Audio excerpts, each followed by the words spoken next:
So welcome to power system.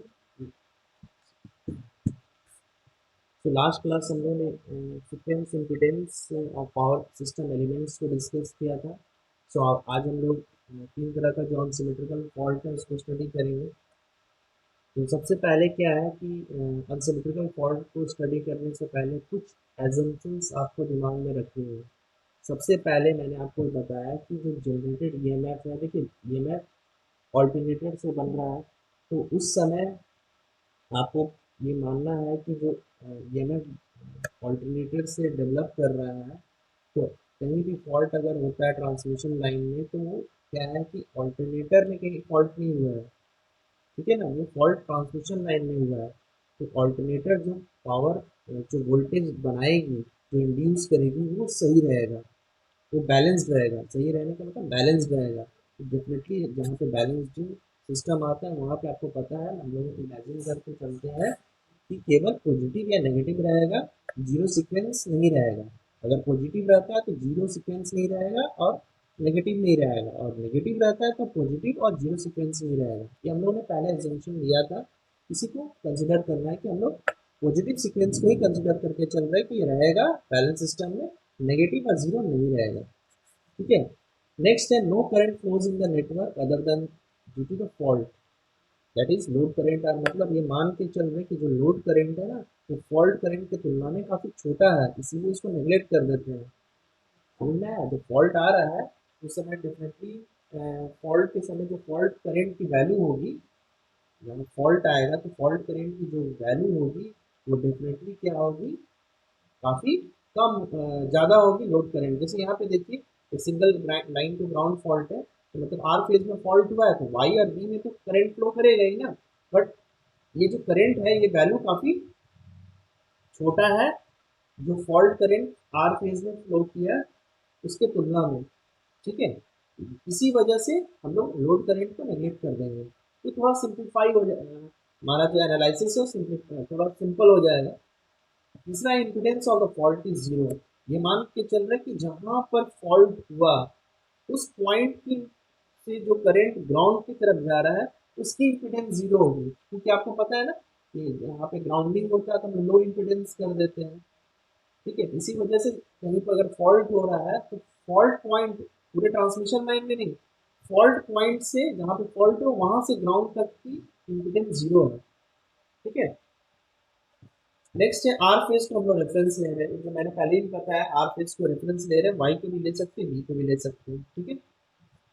In each case unsymmetrical fault EMF per phase is denoted by ER, EY and EB and the terminal potential difference by VR. ये आपका terminal potential difference है, और ये alternator से EMF जो बन रहा है वो है. ठीक है.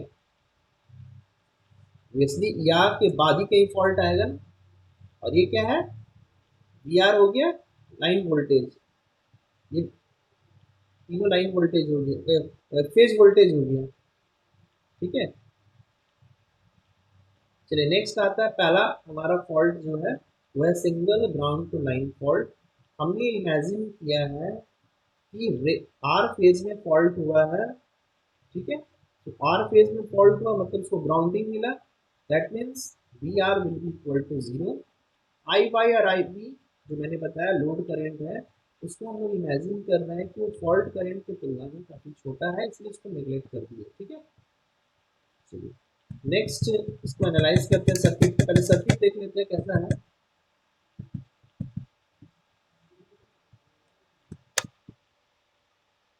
Yes, this is the circuit. Just imagine,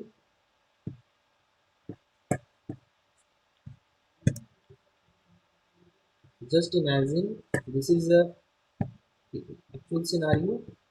So this is the three phase system, alternating system है. ठीक है. ये न्यूट्रल है और यहाँ ट्रांसमिशन लाइन है. तो देखिए अगर फॉल्ट हो रहा है आर फेज में तो ग्राउंडिंग उसको मिला. सो वाई फेज और बी फेज परफेक्टली काम कर रहा है. अब जैसे आर फेज ग्राउंड हुआ फॉल्ट की वजह से, तो डेफिनेटली इसमें फॉल्ट करंट फ्लो करेगा. ठीक है. So now the sequence current in the R phase in terms of line current. So I0 की वैल्यू ये तीनों की वैल्यू हम लोग निकालेंगे। आई जीरो की वैल्यू आपको पता है, दिस इज द एक्सप्रेशन। ये हम लोग ने last class, last second, last से पहले वीडियो वाले में इसको सब डिराइव किया था सारे वैल्यू को। तो आई जीरो की वैल्यू ये है, क्योंकि आई वाई और आई बी जीरो है तो आई आर बाई थ्री हो जाएगा। उसी तरीके से आई वन और आई टू की वैल्यू भी यही सेम हो गई, one by three into R I R. So zero sequence, positive sequence और negative sequence will be equal to one by three I R. ठीक है। सो आई आर की वैल्यू क्या होगी, फॉल्ट करेंट आई आर की value होगी three into I zero, negative sequence component. So हमें क्या निकाल, हमें निकालना है आई आर की वैल्यू। हमें एग्जैक्टली क्या निकालना है, इस हम ये हमारा सर्किट है, यहाँ पे फॉल्ट हुआ, तो फॉल्ट हुआ तो हमें प्रोटेक्टिव डिवाइस अगर लगाना है तो उसके हमें केवीए रेटिंग चाहिए ना। तो केवीए रेटिंग के लिए दो चीज़ चाहिए, फॉल्ट के समय केवीए रेटिंग के लिए दो चीज़ चाहिए, what will be the voltage and what will be the current, what will be the voltage drop eight, जब फॉल्ट आता है उस समय वोल्टेज ड्रॉप क्या होगा। और दूसरा चीज़, जब फॉल्ट आता है उसके में फॉल्ट करंट कितना फ्लो करेगा, तभी तो प्रोटेक्टिव डिवाइस की केवीए रेटिंग आप निकाल पाएंगे। उसी को निकालना है। तो सबसे पहले हम लोग क्या निकाल रहे हैं, फॉल्ट के समय बेसिकली करंट कितना फ्लो कर रहा है, आई आर। तो आई आर की वैल्यू होगी थ्री आई जीरो।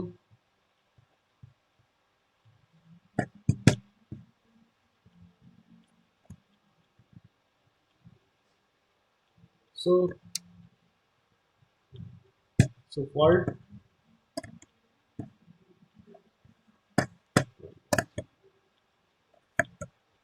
इधर देखिए।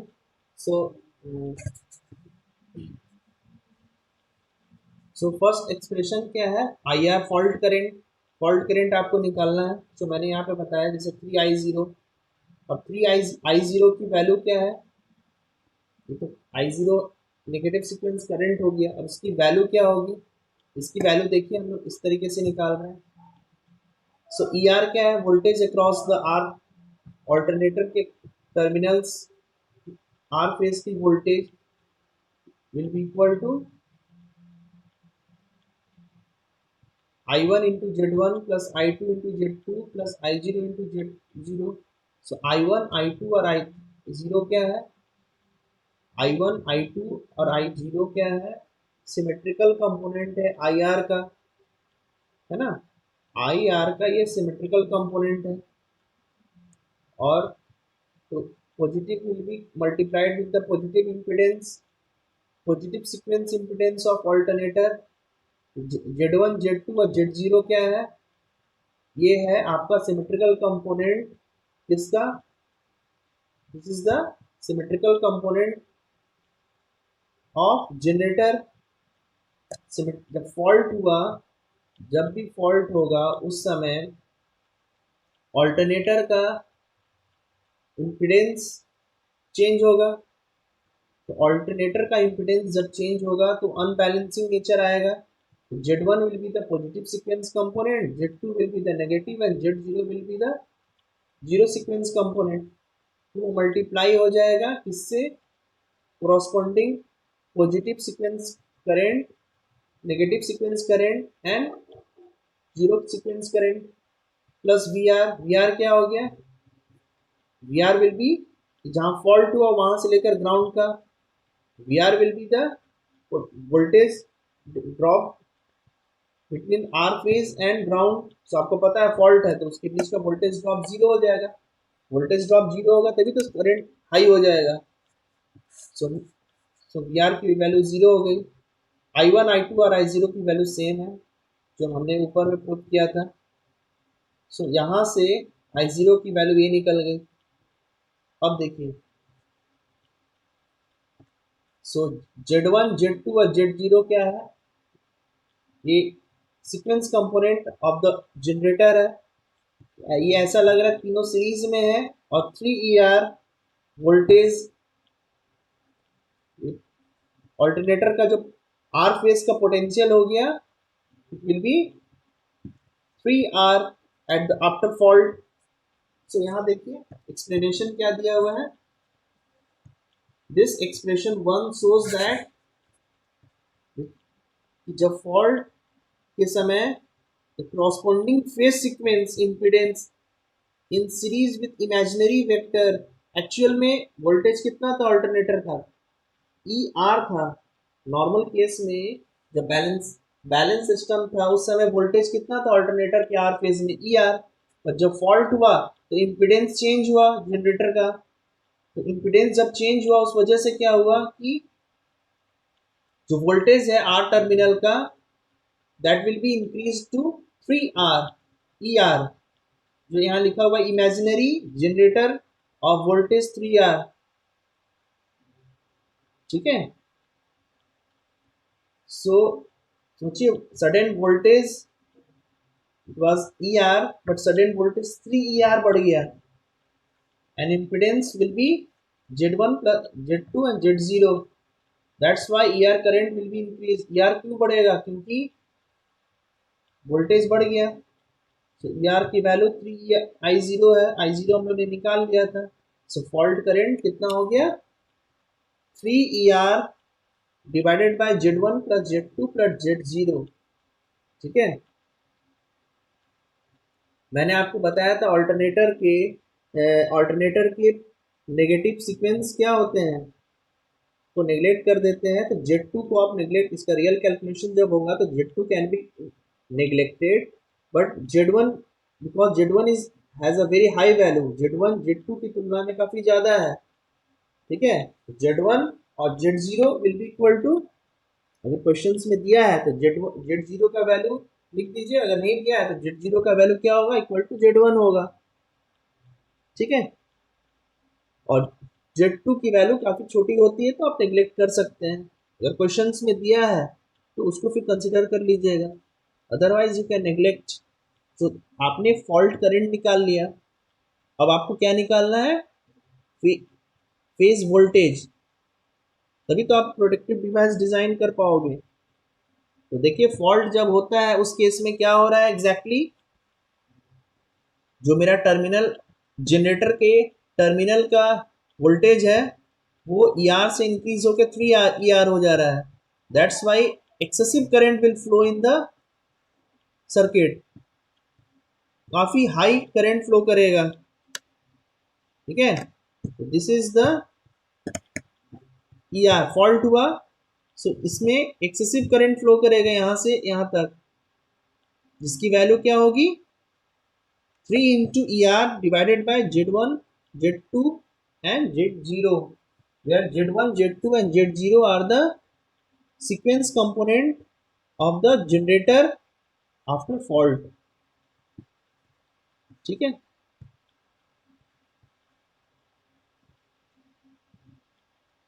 नेक्स्ट।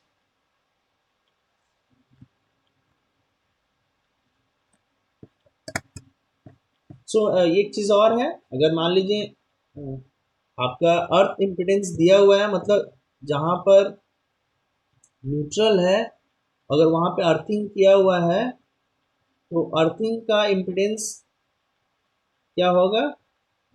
ठीक है, हमने एज्यूम किया था कि फॉल्ट का इम्पिडेंस स्टार्टिंग में किया था ना कि फॉल्ट इम्पिडेंस 0 है, और मान लीजिए कि अगर फॉल्ट का कुछ इम्पिडेंस रियल में तो कुछ रहता है ना, तो उस जगह पे फॉल्ट का इम्पिडेंस मैंने बताया था पर फेज क्या होता है 3 ZE, जेडी क्या है अर्थ इम्पिडेंस है, मतलब फॉल्ट जहां हुआ वहां से ग्राउंड तक जो जा रहा है उसको अर्थ इम्पिडेंस बोलते हैं। दिस इज द, मैं यहाँ पे शो कर देता हूँ, this is the earth impedance,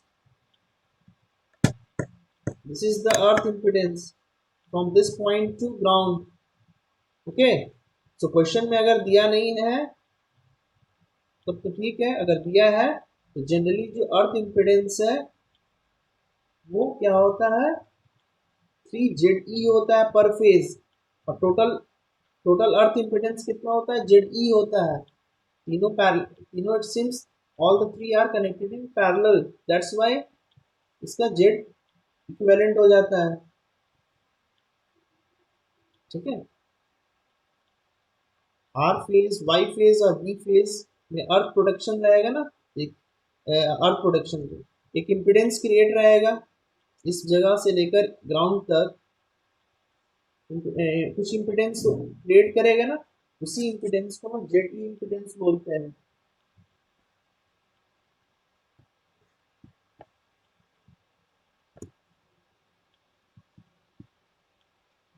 चलिए अब हम लोग निकालते हैं दूसरा पैरामीटर, फॉल्ट करंट हम लोगों ने निकाल लिया।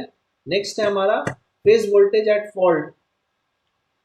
सो फेज वोल्टेज निकालना तब जाके केवीए रेटिंग, ये रेटिंग या केवीए रेटिंग पता चल पाएगा प्रोटेक्टिव डिवाइस का।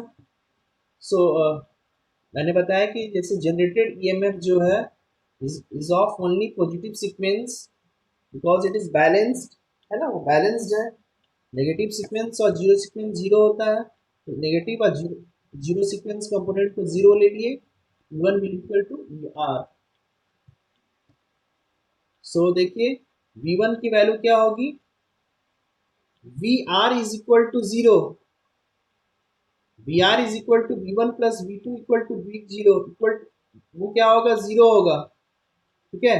बट इसका इंडिविजुअल कंपोनेंट तो रहेगा ना, तो इंडिविजुअल कंपोनेंट क्या होगा, V1 की वैल्यू ई आर माइनस आई वन इंटू जेड वन, इसे सिंप्लीफाई कीजिए, ये वैल्यू आ जाएगी। V2 की वैल्यू जो नेगेटिव सीक्वेंस है, यहाँ पे जीरो, यार देखिए यहाँ पे E1 है, E1 का वैल्यू ER है, E2 की वैल्यू जीरो है ना। सो देखिए ER बैलेंस्ड है but V1 V sorry ER balanced है बट VR VY और VB बैलेंस्ड नहीं होगा। जब भी फॉल्ट होगा, R फेज में फॉल्ट हुआ तो Y और B भी तो अफेक्टेड होगा ना, ओके। अगर आर फेज में फॉल्ट हुआ तो बी और वाई भी अफेक्टेड होगा, इसीलिए हमें तीनों वोल्ट निकालना होगा, ठीक है, तीनों वोल्टेज निकालना होगा। इसमें आई आर, हमने फॉल्ट करंट जो निकाला था, हमने आई आर निकाला था, आई वाई और आई बी की वैल्यू आई आर की तुलना में काफी छोटी होगी, इसीलिए उसे नेग्लेक्ट कर दिया। बट डेफिनेटली कुछ वैल्यूज तो जो ट्रांसमिशन लाइन का जो उस समय नॉर्मल करंट, नॉर्मल कंडीशन में जो करंट फ्लो कर रहा है वो तो रहेगा ही ना। सो आई आर केवल इंक्रीज होगा बट वोल्टेज चेंज करेगा। सो वोल्टेज हमने क्या निकाला, V1 निकाला, V2 निकाला, V2 हमारा नेगेटिव सीक्वेंस कंपोनेंट है, zero minus Z two into I two, है ना, और V0 की वैल्यू ये हो गई। तीनों का सम कीजिएगा तो जीरो आएगा, जो ये शो करता है कि ये तीनों की ऐड को एडिशन करेंगे तो जीरो आएगा। ये जो ये शो करता है कि जब ये फॉल्ट आता है उस समय वीआर की वैल्यू, जिस फेज में फॉल्ट आया उसमें वीआर की वैल्यू जीरो हो जाएगी और शॉर्ट कर गया। नाउ वी वाई और वी बी कैसे निकालेंगे,